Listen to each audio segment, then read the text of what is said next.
Daily Trust News Center, this is the News Hour. Tonight on News Hour, military plans to transfer 613 rehabilitated terrorists to state of origin. G5 governors in Oyo as Makinde flags off campaign pledged to name preferred presidential candidate. Mixed feelings greet removal of traditional title holder in Bauchi State. Away from Nigeria, Mali escapes sanctions over detention of 46 Ivorian soldiers. Hello and welcome to the News Hour on Trust Television. I am Ayuba Ilya. Thank you for joining. And now the details. The Chief of Defense Staff, General Lucky Irabor, says that 613 rehabilitated low-risk repentant terrorists will be transferred to their state governments for reintegration into the society. Irabor disclosed this on Thursday in Abuja during the 5th stakeholders meeting of Operation Safe Corridor. Represented by the Chief of Defense Training and Operations, Major General Adeyemi Yekini, the CDS said that the 613 repentant terrorists are currently undergoing de-radicalization and rehabilitation handled by the OPSC. He said that the meeting will exhaustively discuss the de-radicalization, rehabilitation and reintegration program ahead of the transfer of the rehabilitated clients to their state governments. The coordinator of the OPSC, Major General Joseph Maina, said that the program had successfully processed 1,573 clients, comprising 1,555 Nigerians and 18 foreign nationals from Cameroon, Chad and Niger since its commencement in 2016. Now, Daily Trust General Editor Hamza Idris is joining us to discuss this issue. Thank you so much for joining us, Hamza. Thank you, Ayuba. Now, many people are apprehensive about the idea of reintegrating repentant Boko Haram into the society. Would there be any justification for these fears? And, I mean, many will say it could be counterproductive. Well, I will take it this way. Number one, for you to end this war, of course, you have to give room for those who want to repent, and it's your responsibility to actually, take care of them, rehabilitate them, and then reintegrate them, because they can't live in another island. All over the world, such things happen where you have terrorists who terrorize societies. If they are captured alive, later they repented, you train them in skills and all that, then allow them to seamlessly get reintegrated in the society, but you don't announce it. The fear is valid because now you said you are handing over 600 terrorists to their state governors. I can assure you, if you check the Twitter space, all the social media, you see people asking, okay, where are the states? Is it Gombe? Is it Borno? Is it Yobe? Exactly. It's kind of drawing a lot of attention. And exactly. This is actually one of the questions that I wanted to ask. That this should be considered some kind of classified information. Exactly. And, maybe for the tensions not to rise, perhaps it should have been kept close. What do you say to this? It's what we call official information. It's secret information that at your own level you have done your bit. Now you discuss these other issues with state governments, and then you take the people. The state governors should also keep these people privately, debrief them, and then hear from them where they want to even live. Let me give you an example. I was a guest of King Salman together with 2 other journalists in 2018, and they deliberately picked us because of our experiences covering some of these crises. And they took us to where they keep their high-profile terrorists. They have 3 layers. The first one is just like a Kirikiri maximum prison. Then they have a medium one. We have medium prisons here. And then the other one, let me tell you, is like a 3-star hotel. Now, if terrorists are captured alive, they take them there over time with preaching and all that. They understand where they are heading to. Now they change their perception about religion about living with people, about culture and all that. From there, they take them to the medium. There, they will start sporting activities, meeting with people and all that. Now, by the time they take them to the third phase, which is like a 3-star hotel, because it has all the semblance of 3-star hotel, they will be giving them good food. If your wife is living in Maiduguri and the 3-star hotel of sort, which they call prison there, is in Abuja, every month they will pay ticket for your wife and your children to come and live with you for a day or two. Now, by the time you exhaust the terms and everything, you are a refined person. They give you a good package and then ask you, do you want to go back to your community? Assuming you are from Borno. You will say, no, I want to go and settle in Kano or in Sokoto or in Enugu. Now they provide that opportunity for you, meaning you will melt into the society seamlessly and you live a normal life.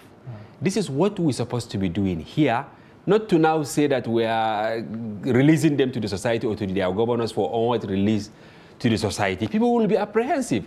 Someone will say, okay, he will be looking forward to the person who killed his mother. He will be looking forward to the person who killed his brother.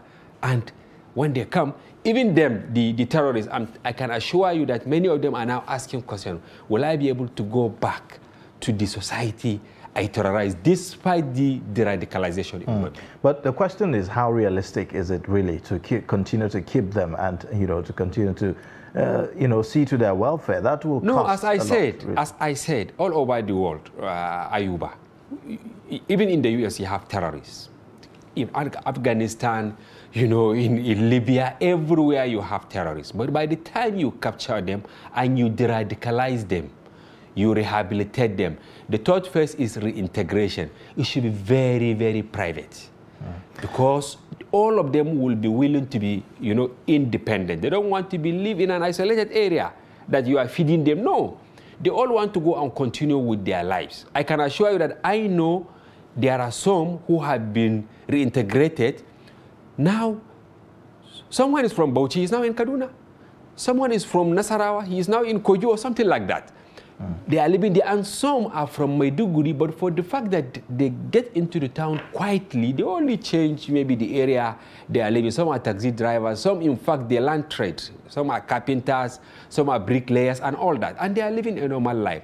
But I think they went overboard saying that we are releasing this to their state governors. And I think this is what brings the apprehension. Going forward, honestly, it's not everything that is news. It's not everything for the consumption of the public. You have done your part in capturing them. You have rehabilitated them. But in terms of release, just keep quiet. Quietly go and release them, ask the state governors to pick them, and then they know where to take them, and finally they will release them to the society. All right. Well, thank you so much, Daily Trust General Editor Hamza Idris, for your perspectives and for joining us on the Thank you. It's my pleasure. Yeah.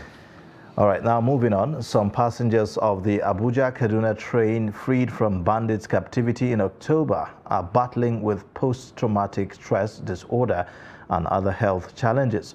The victims of the March 28th train attack also lament worsening economic conditions, having lost their jobs while in captivity and now abandoned to their fate. Bello Musa reports. These are among the last 23 victims of Kaduna train attack who regained freedom in October last year.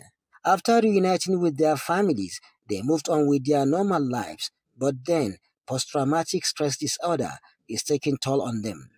So actually, I'm not. Sometimes I'm not organizing my house because even 3 to 4 days ago, while I'm out for a fair, so on my way coming back, I felt to organize the house.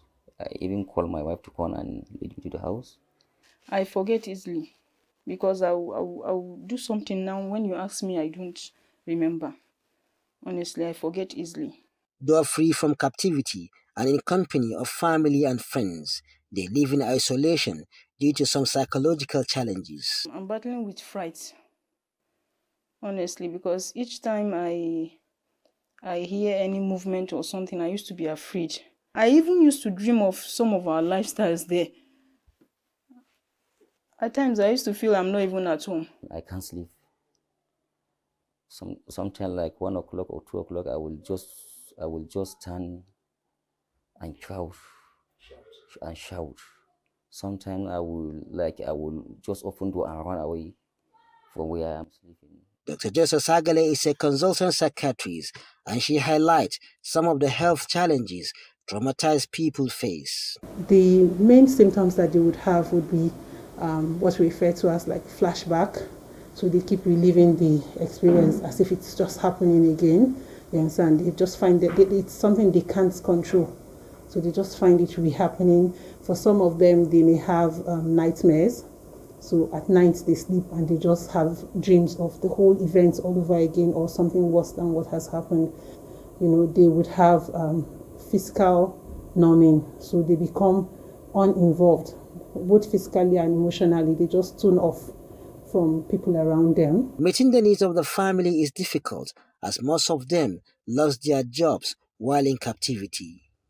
I work in a private setting, but though before I traveled, there is somebody under me, so I gave her the job to hold for me. So when this thing occurred, getting to 190 something days, so she has already getting used to the job. So the biggest challenges I'm started facing that is house rent. The man asked me, I say, I don't have that such amount for down. He told me that you meet Buhari. I say, you meet Mr. President. I say, meeting Mr. President, that means that I get money.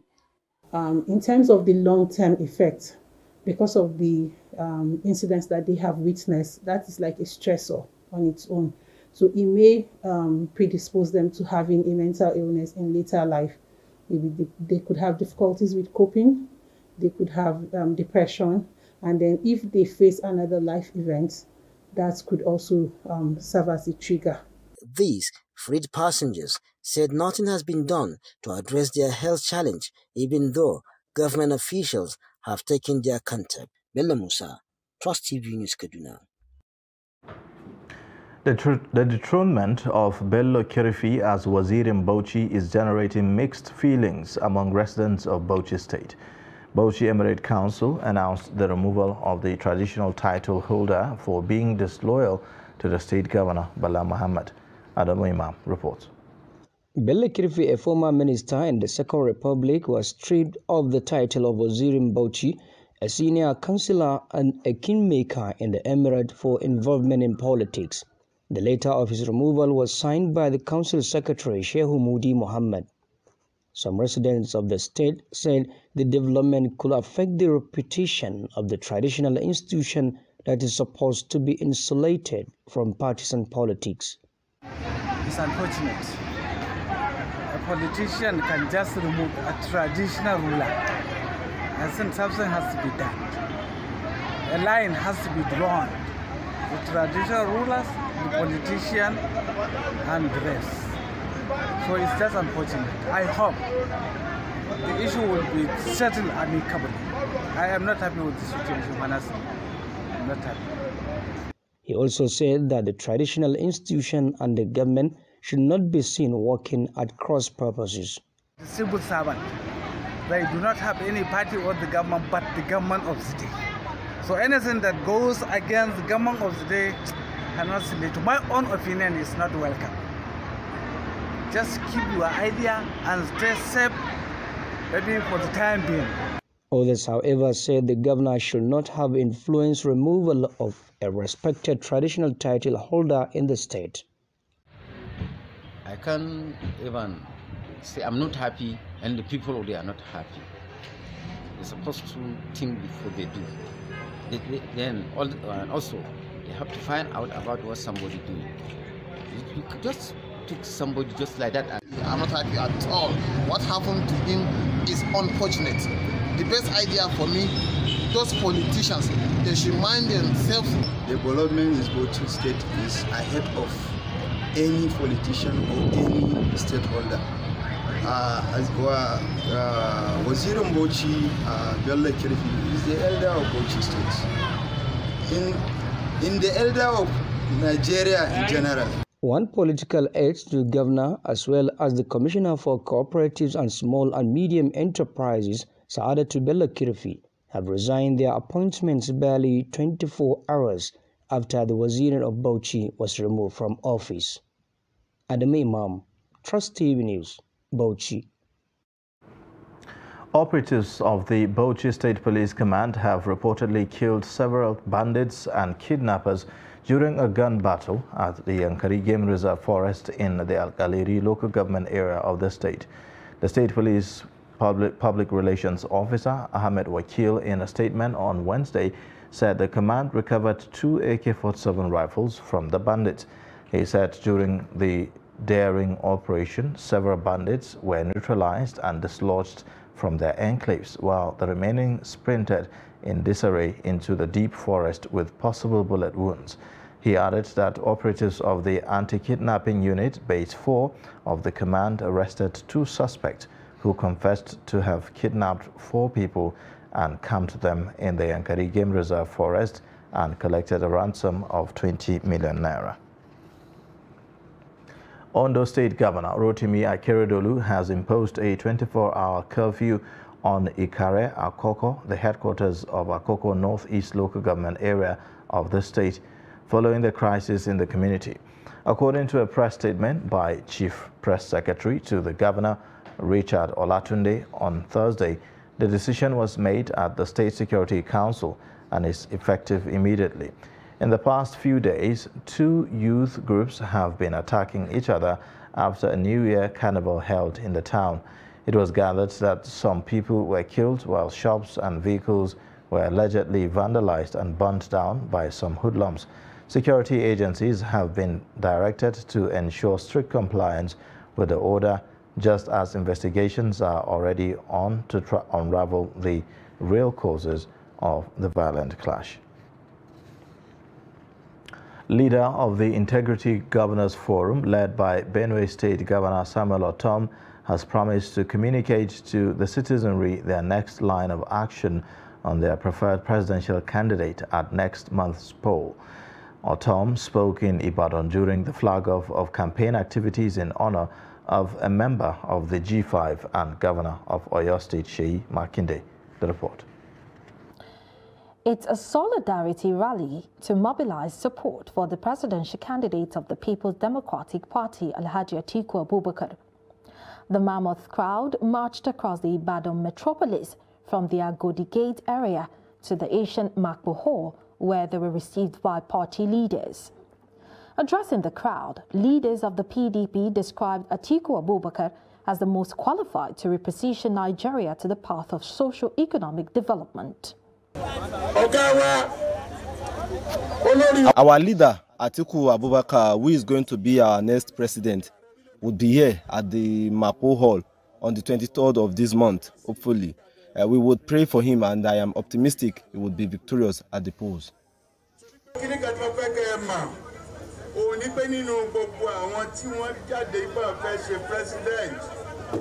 One thing I'm confident of is that of all the presidential candidates, none of them has the experience, the knowledge and capacity to pilot the affairs of Nigeria like Atiku Abubakar. Atiku was our former vice president, and I'm confident he will perform.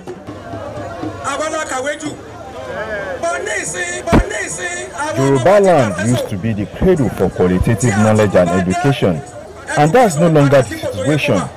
But when Atiku becomes president, things will change for better and for good.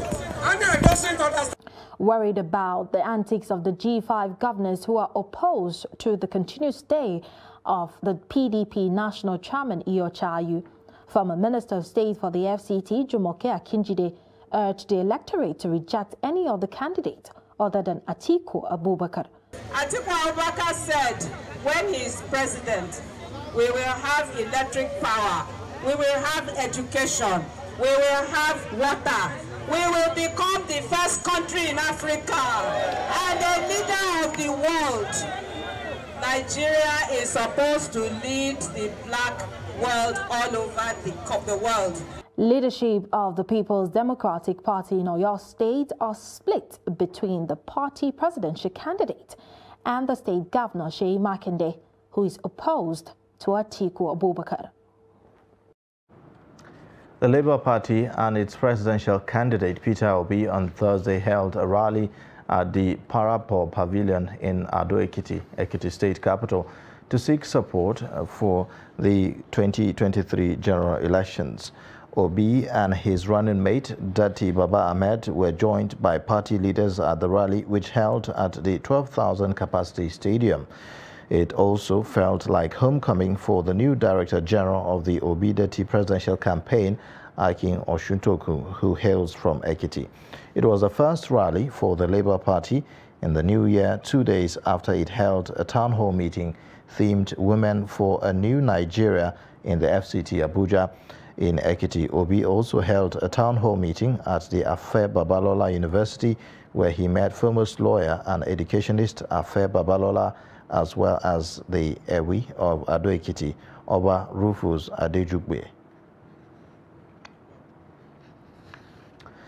Now, the presidential candidate of the All Progressives Congress, APC, Asiwaju Bola Ahmed Tinubu, has hit back at former President Olusegun Obasanjo over his endorsement of Peter Obi, the presidential candidate of the Labour Party for the February 25 presidential poll. Tinubu, while addressing supporters at the APC presidential rally held at the University of Benin Sports Complex in Edo State on Thursday, said Obasanjo is jealous of his achievements. He said that the former president's endorsement of Obi won't work or make any difference in the outcome of the election. Recall that the leader of the Pan-Niger Delta Forum, Edwin Clark, also endorsed Obi as his preferred candidate. Obi was also previously endorsed by leader of Pan-Yoruba Socio-Political Organization, Afenifere, Ayo Adebanjo. Create additional job to create opportunity for those who have been in one position for years as council treasurer, council clerks, council this and that, to give them the opportunity to learn more. Obasanjo, instead of expansion, he wants contraction. He stopped it. Since our local government money, our salaries, what the level of wickedness is that? If I take all the money you work for in 30 days, out of it you have bought milk and credit, even maybe granola self, Gary too. Where they sell barley, and they expect you to pay them. Obasanjo take the money and seize them.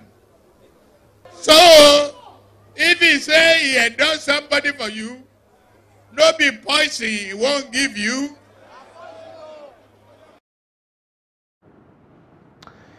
Now, again, we take the earlier story. We told you leader of the Integrity Governors Forum, led by Benue State Governor Samuel Ortom, has promised to communicate to the citizenry their next line of action on their preferred presidential candidate at next month's poll. Ortom spoke in Ibadan during the flag-off of campaign activities in honor of a member of the G5 and Governor of Oyo State, Seyi Makinde. The report. It was a total display of love and solidarity as members of the Integrity Group converged on the ancient Mapo Hall in Ibadan in honor of one of their own, Seyi Makinde, for his campaign flag-off.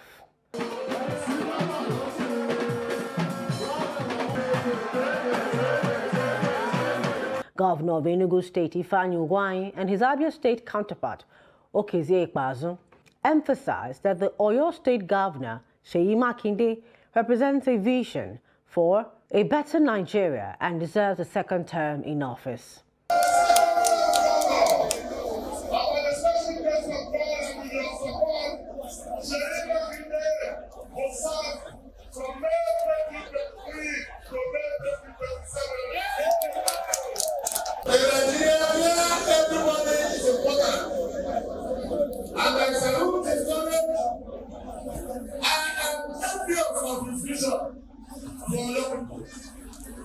As he said, I know that what you will see in the next 4 years is far better than what you have seen already. Nyesom Wike and Samuel Otam, who are members of the G5 Governors Forum, a group opposed to the continued stay in office of his national chairman, Iochayu, promised to communicate their position on their preferred candidate at the appropriate time. It's the 5th of January 2023. Please, I'm giving you the final notice. Withdraw now. Withdraw now for Seyi Makinde. But no need to worry yourself. The people of Oyo have spoken that it is speedy to Seyi Makinde. I'm committed to giving you a better step and a proper time. We are not to let it go. We are working to. We are united. We are together. Don't listen to gossip and social media house. We are together and we are working for all. The Oyo State Governor, Seyi Makinde, promised to improve on critical sectors of the state's economy if given the opportunity to serve for a second term. Under Emission 1.0, I promise a government that will put the people of Oyo State first. Our decisions has always taken the people of Oyo State first. The G5 governors say they remain committed members of their party, the People's Democratic Party, PDP, and called on Nigerians to support them in future elections. The resident electoral commissioner in Plateau State, Oliver Teso, has warned the commission's ICT personnel against manipulating the bimodal voter accreditation system machines. Teso gave the warning on Wednesday during a demonstration session on the configuration of the BVAS to the REC and the ICT personnel held at the headquarters of the commission in Jos. Ado Musa reports. The Plateau INEC Reg, Oliver Teso, while addressing staff of the commission during the demonstration session, called on the ICT personnel saddled with the responsibility of configuring the machines to maintain the highest level of trust, loyalty and commitment to their job. He said any attempt to exploit the machines would tarnish the image of the commission, emphasizing that they shouldn't betray the trust bestowed upon them. I think we need to also emphasize the point he's making repeatedly about taking responsibility for your action or inaction. This is a job of trust, and the commission is very committed on the ensuring that every staff of the commission keep to the code of conduct, to the rules. Malam Salisu, who anchored the demonstration session, told the ICT personnel to be diligent in their work to ensure a smooth exercise. We are expecting our numbers, and this work we will be paid for, okay? And the payment will come with our data package. That means we're going to use our data now. Use your data, yes. You will be compensated with that, and we all know how we work. No, don't worry, we'll share it. I think, okay. Yes. We'll print enough, and maybe we'll do 1 or 2. All of us will see. Then we split ourselves. Everybody will account for what he has done by writing his name, phone number, and signature to fulfill righteousness. Okay? Meanwhile, the INEC National Commissioner and Chairman Information and Voter Education Committee, Festus Okoye, said on Wednesday that the Commission's Chairman, Mahmoud Yakubu, National Commissioners and senior officials have received the last consignment of the bimodal voter accreditation system ahead of the February and March polls. Ado Musa, Trust TV News, Jos. The People's Democratic Party has paid 95 million naira for the use of public facilities in the state for its open door campaign in line with the state's Executive Order 21. It complied with the precautionary requirement of 5 million naira per venue stipulated in the order. Other political parties in the state, especially the All Progressives Congress, have been kicking against the executive orders, describing them as unconstitutional. In a statement by the chairman of the Publicity and Communications Committee of the Consolidation of the New Rivers Vision Campaign Council, Ogbonna Nwike, the party confirmed that the ruling party in the state had complied with the provision of the law. Executive Order 21 prescribes the payment of 5 million naira by political parties as precautionary fees for the use of public facilities such as schools for campaigns and rallies. Kano State NNPP governorship candidate Abba Yusuf has dragged the chairman of the ruling All Progressives Congress APC, Abdullahi Abbas, to court over inciting comments and hate speech. The candidate, in a suit filed by his counsel, Bashir Tudung Wazirchi, requested the High Court to, as a matter of urgency, compel the Kano State Police Commissioner to investigate and prosecute the APC chairman over allegations of unguarded utterances that has been creating political violence in the state. A statement signed by Sanusi Dawakintofa, a spokesperson for the candidate, said that the NNPP candidate approached the court with a view to reminding the police to do the needful. Dawakintofa said that the candidate has written several complaints with overwhelming evidences on the numerous atrocities of the state chairman of the APC, but the police authority in Kano has not acted on any of them. The Court of Appeal, Abuja, on Thursday rejected an appeal by the SACS chairman of the Action Alliance Party, Chief Kenneth Udeze, seeking to reverse the nullification of the candidacy of Hamza Al-Mustafa and others. A three-member panel of the appellate court, led by its president, Justice Monica Dongba-Mensem, in a ruling held that the appeal was defective and hence incompetent. Al-Mustafa, the former aide to late General Sani Abacha, won the presidential primary election of the party conducted by Udeze faction with a total of 506 votes, defeating Samson Odupitan, his only opponent, on June 9 in Abuja.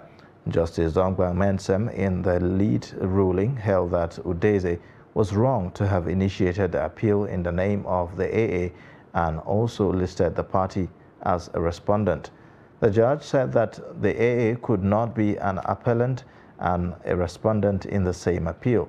Justice Zainab Abubakar of the Abuja Federal High Court had on December 22, 2022, dismissed Udeze's application to set aside the court's November 4, 2022 judgment, recognizing the candidate produced by the Dr. Adekunle Rufai Omoaje leadership of the party. You're watching the News Hour on Trust Television. Coming up shortly,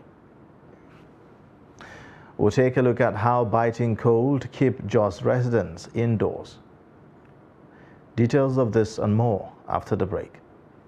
Ba a iya sutura da abinci jin daɗin duniyar mai ƙare. Za ka iya more rayuwarka da kayan alfarma na kamfanin Vento Furniture kamar su Ladi Corner Sets, Escape Sofa Sets, Acadia Sofa, Piano Sofa Sets, Sofa Corner Sets, Vento Sofa Sets. Sannan kuma za ku iya saka ƙayatattun gadaje na alfarma a ɗakunan kamar su Gold Cream Bedroom Sets, ko kuma ku wadata falonku da kujeru na alfarma irin su Sare Royal Set da Acadia Dining Sets. Ofishoshinku kuwa za ku iya saka manya-manyan kujeru na kece raini domin walwala da jin daɗin ku da abokan hulɗa. Kamfanin Vento Furniture ya tanadar muku gadajen bacci na yara masu inganci, kayan ɗaki irin na angwaye da amare har ma da sarakuna. Muna da shagunan mu a gurare kamar haka: 79 Allen Avenue, Ikeja, Lagos; 7A Azikiwe Road, Port Harcourt; 25 Glover Road, Ikoyi, Lagos; Shop U1 Jabi Lake Mall, Abuja; da kuma 4330 Walker Road, Windsor, Ontario ga mazauna ƙasar Canada.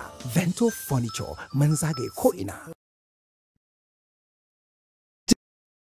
Daily Trust presents 20th Daily Trust Dialogue. Theme: Interrogating the 2023 Presidential Agenda. Panelists: Professor Jibrin Ibrahim, Professor of Political Science and member of the Board of the Center for Democracy and Development, CDD. Dr. Yetunde Anibaba, Lecturer, Analysis of Business Problems, Lagos Business School. Dr. Eugene Enahoro, Human Capacity Development Specialist and CEO, Heltoni Services Limited. Date, Thursday, 25th January 2023. Time, 10 a.m. Venue, NAF Conference Center and Suites, Kwarimpa Expressway, near Next Shopping Mall, Kado, Abuja. For sponsorship and branding participation, contact 081 0049 1948, 081 65 32 0660, or 080 33 92 8902. The event will be broadcast live on Trust TV.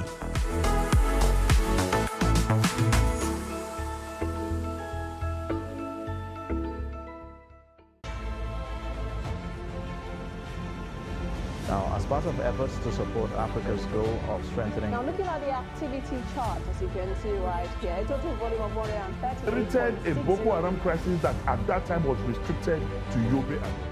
How secure are they? You can see security men with blood. This is the road leading up to the... Really, if you look at English squad, you are looking at EPL, you are looking at their names. You are not looking at...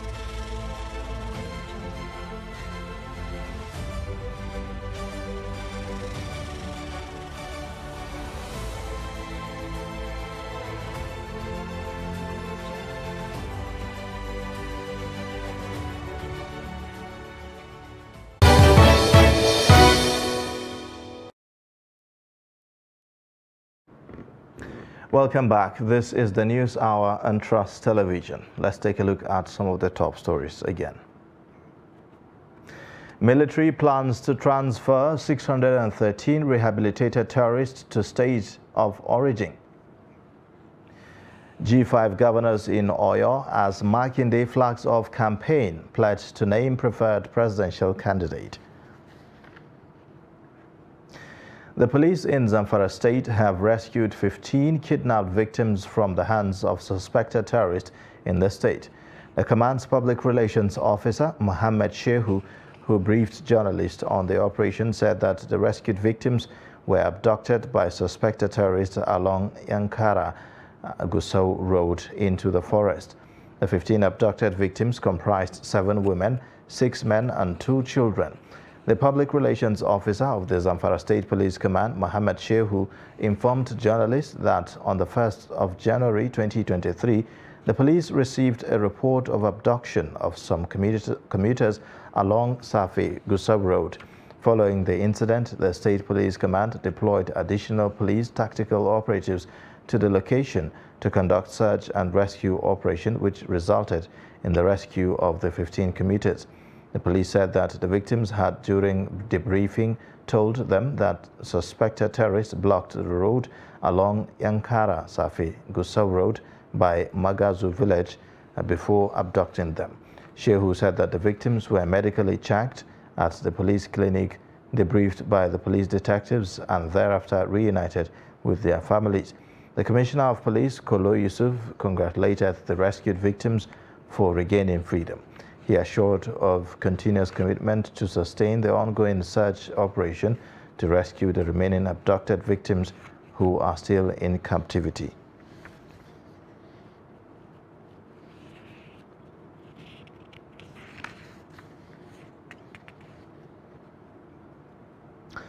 A total of 18 people were burnt beyond recognition in a headlong collision involving a bus and a trailer at Nabarado village along the busy Bauchi-Jos Road. Sector Commander of the Federal Road Safety Corps in Bauchi State, Yusuf Abdullahi, told Daily Trust that the incident involved a Toyota bus and a trailer on Wednesday around 4:40 p.m. at Nabarado. Abdullahi explained that a total number of 21 people were involved in the accident. Abdullahi, he further disclosed that the mass burial of the victims will be carried out by the Nigeria Police Force's social welfare officers. Residents of Jos, the Plateau State capital, are battling to keep warm from biting cold weather. Ado Musa reports that the biting cold has forced many residents to remain indoors in the morning. Take a look. Jos, the Plateau State capital, is known for its pleasurable weather condition, but the biting cold is changing the narrative. The resident of Jos said the cold weather being experienced within and outside the state capital is taking toll on them, restricting their movements. Though a person like me that was born and brought up here in Jos, it's not a surprising. It's a time that we experience this kind of harsh weather, but actually this time is actually the weather is chilly. Since morning all the time is storm. I wake up in the morning, it's not easy to take ablution in this weather with cold water. Extremely cold because waking up very early and then having to do a little bit, some chores actually, and then touching the cold water. I mean, sometimes it delays me, and I sometimes when I realize that it's cold and then I have to go and touch water, I would have to just push it backward a little bit and say maybe when the sun is out, I would go and start doing what I'm doing. But it's really cold. You can see me dressed up in my cap and in the trench coat. Onoja Desmond Sunday, head of Water Resources Unit of the National Center for Remote Sensing, Jos, speaks on the sudden low temperature in the state. Plateau will be the corridor of this trade wind. Having to receive this wind, it comes with its own peculiarity as well. As the winds, the cold wind ascends the elevation, that is the plateau that is on a high altitude, which is even more than 1,000 meters above sea level. The cold air coming in contact with a micro cold air on the plateau will now become intense, and everybody will feel the cold as it is, giving rise to the temperature that we recorded in recent time as low as 8 degrees Celsius to 10 degrees Celsius. According to the National Center for Remote Sensing, the cold weather between December last year and January this year is lower than that of the 2021-2022, which stood at 5 degrees Celsius. This year, however, the center said the lowest temperature so far is 8 degrees Celsius. The center warns residents that increased cold might be experienced before January ending. Ado Musa, Trust TV News, Jos.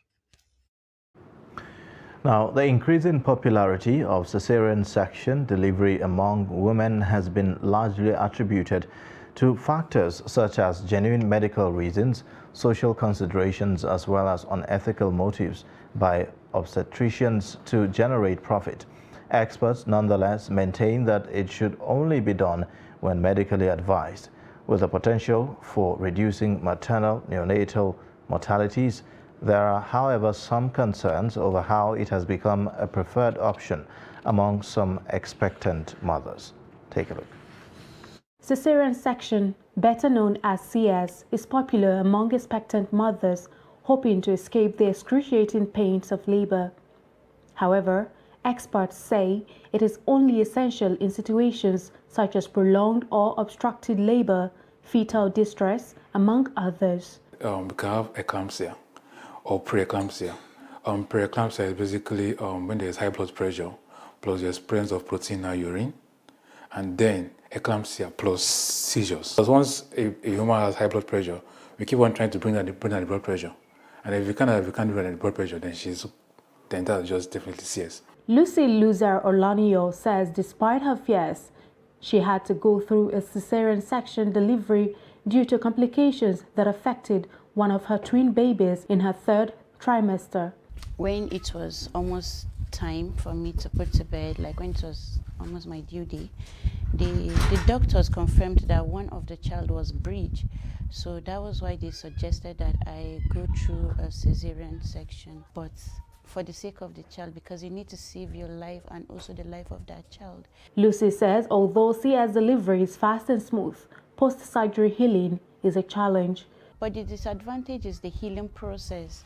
For me, the healing process was a disadvantage part for me because it takes a longer time for you to heal than when you give birth the normal way. I get to feel pain once in a while though, you know, beneath where they cut me, I used to feel pain sometimes. Each individual, they have their own time to heal. But in the hospital, we look at the injury for about 2 to 3 days, and then we see that your baby is okay, you're making good progress. We check your blood level is fine, and then we check the injury. No form of any infection is clean and is dry. During the procedure, there can be an injury somewhere that they shouldn't expect. That one could also be a complication too as well. Contrary to popular beliefs in some quarters, different religions advocate medical intervention when necessary. God does not hinder anybody who wants to go under cesarean section to be involved in it. But if you have a leading, you have a conviction in your heart that God tells you that you will deliver without cesarean section, that one is your conviction. While a cesarean section can be an essential and life-saving surgery, it can equally be harmful if carried out when there is no medical need. Aisha Salihu, Trust TV News, Abuja. We'll now take a quick break. The news hour continues shortly. Join us again. Daily Trust presents 20th Daily Trust Dialogue. Theme: Interrogating the 2023 Presidential Agenda. Panelists: Professor Jibrin Ibrahim, Professor of Political Science and member of the Board of the Center for Democracy and Development, CDD. Dr. Yetunde Anibaba, Lecturer, Analysis of Business Problems, Lagos Business School. Dr. Eugene Enahoro, Human Capacity Development Specialist and CEO, Heltoni Services Limited. Date: Thursday, 25th January 2023. Time: 10 a.m. Venue: NAF Conference Center and Suites, Kwarimpa Expressway, near Next Shopping Mall, Kado, Abuja. For sponsorship and branding participation, contact 081 0049 1948, 081 65 32 0660, or 080 33 92 8902. The event will be broadcast live on Trust TV.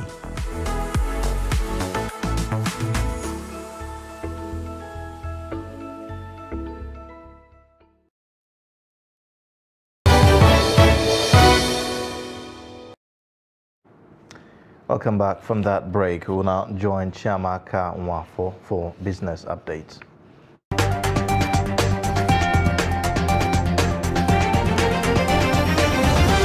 The federal government on Thursday released 13.89 billion naira for payment of accrued pensions rights for a contributory pension scheme retirees who retired in the year 2022. The National Pension Commission announced this in a statement stating that the accrued pension rights represent an employee's benefits for the past years of service up to June 2004. The Commission added that it is processing payments into the various retirement savings accounts of the affected retirees and their pension fund administrators, noting that the recipient will be notified in due course. PENCOM commended President Muhammadu Buhari for his commitment to the implementation of the Contributory Pension Scheme (CPS) and ensuring the welfare of retirees.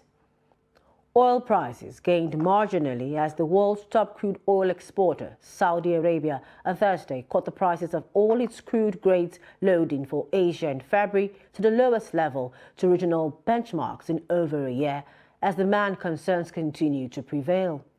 According to oilprice.com, Brent crude gained 0.69% to trade at $78.38 per barrel, while the American West Texas Intermediate gained 0.56% to trade at $73.25 per barrel as at the time of the state-controlled Saudi Aramco slashed the official selling price of its flagship crude grade, Arab Light, to its main in Asia and Europe for February by $1.45 per barrel, setting the price at $1.80 a barrel above the Dubai-Oman benchmark. The premium to the Dubai-Oman average is the lowest since November 2021, but it was generally in line with expectations. And in stock, the Nigerian stock market on Thursday hosted 8 days consecutive sessions of gains as profit taking in Airtel Africa largely contributed to the drop in the all-share index by 1.53% to close at 50,868.52 points. The market capitalization declined by 1.52% to close at 27.707 trillion naira, shedding 429 billion naira. The market broke close positive as 20 equities emerged as gainers against 16 equities that declined in their share prices.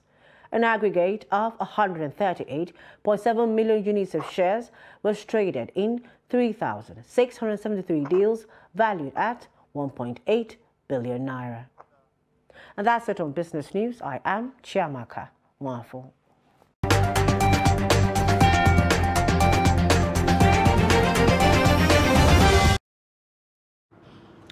Thanks for that. Now, reports reaching us says barely 48 hours after removing elder statesman Bello Kirifi, the Emir of Bauchi, Rilwanu Suleiman Adamu, has appointed Muhammad Uba Ahmed Kari as the new Waziri of the Bauchi Emirate Council. A statement signed by the Information Officer of the Emirate Council, Babangida Hassan Jahun, and made available to journalists on Thursday in Bauchi revealed that the turbaning ceremony of the new Waziri will be performed Friday by the Emir of Bauchi. The statement enjoins relatives, friends and well-wishers to join the turbaning ceremony scheduled for 11 a.m. at the Emir's Palace in Bauchi. Away from Nigeria, Economic Community of West African States on Wednesday said that it will not go through with a threat to sanction Mali for jailing 46 Ivorian soldiers, preferring to give time for Togo's mediation in the diplomatic spot to bear fruit. Malian authorities detained the Ivorian troops after they arrived at Bamako airport on July 10 to provide backup security for a United Nations peacekeeping mission, accusing them of being mercenaries. The move sparked diplomatic tensions between Bamako and Abidjan, which has decided not to replace its military contingent with the United Nations peacekeeping mission in Mali when the current group rotates out in August. Of the 49 soldiers who were initially arrested, 3 women were freed. However, the court sentenced them to death in absentia in its December 30 ruling. The troops were found guilty of an attack and conspiracy against the government and seeking to undermine state security. The U.S. House of Representatives remained in turmoil on Thursday after a speaker did not emerge on the second day of voting. House members voted on Wednesday night to adjourn until noon on Thursday, prolonging a historical political stalemate that has paralyzed the lower chamber. U.S. Congressman Kevin McCarthy, a Republican from California, failed to secure enough votes 3 times earlier in the day due to intra-party division.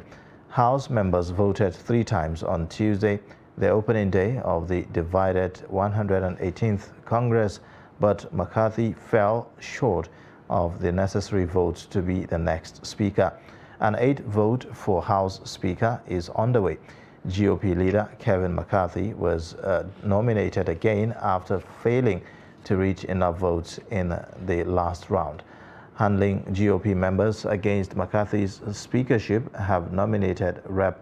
Byron Donalds as an alternative, but McCarthy has continued to negotiate with the group, proposing key concessions in his push to get more votes. The 435-seat House will have to vote until a speaker is elected with a majority of votes.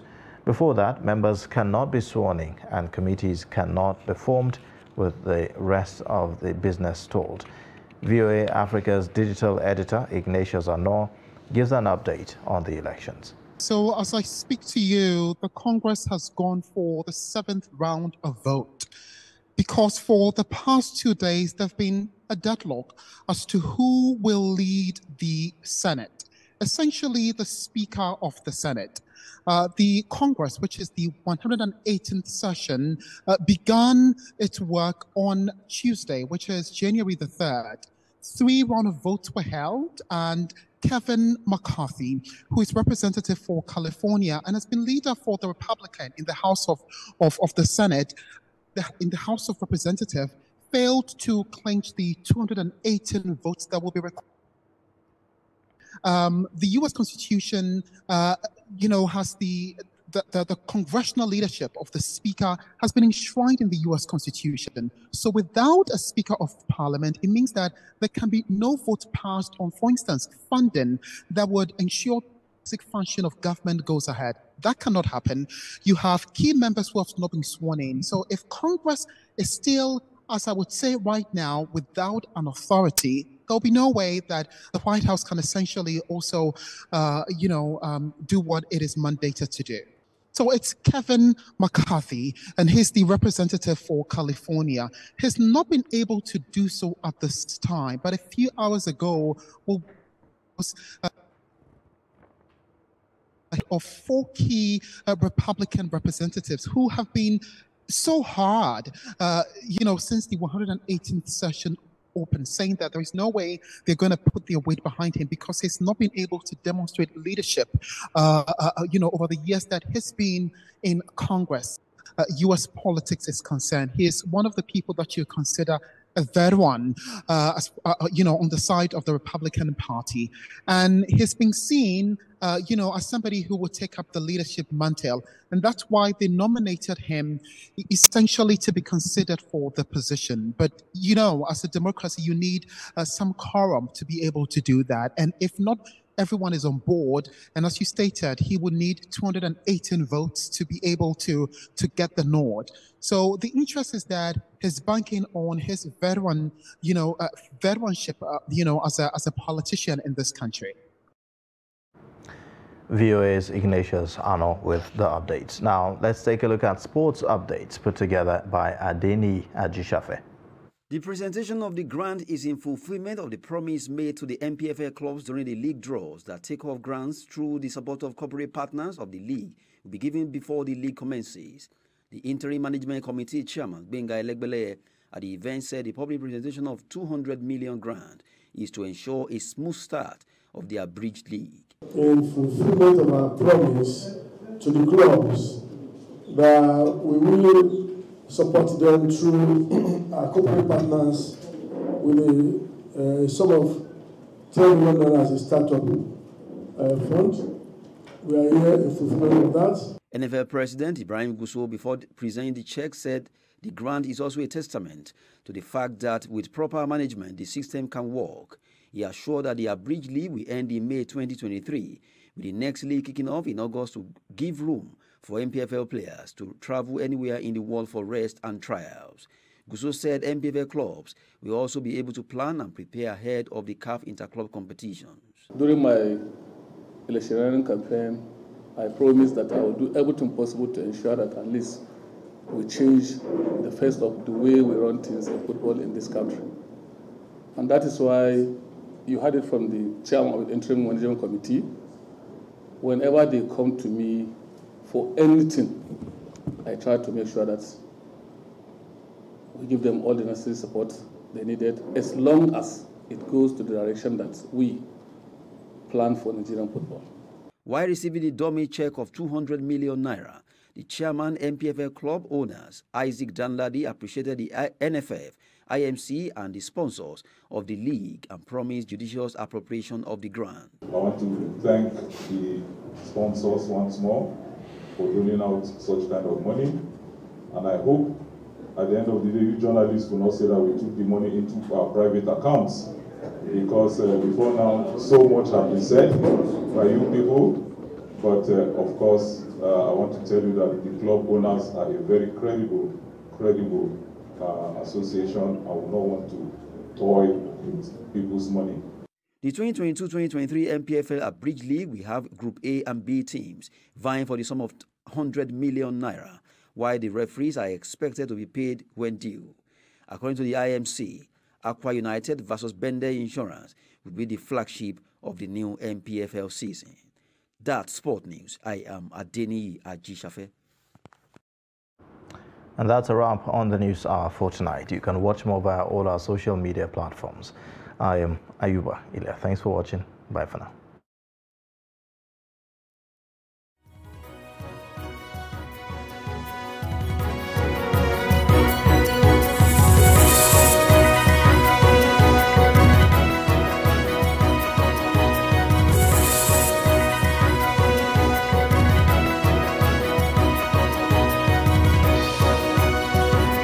From the Daily Trust News Center, this is the News Hour.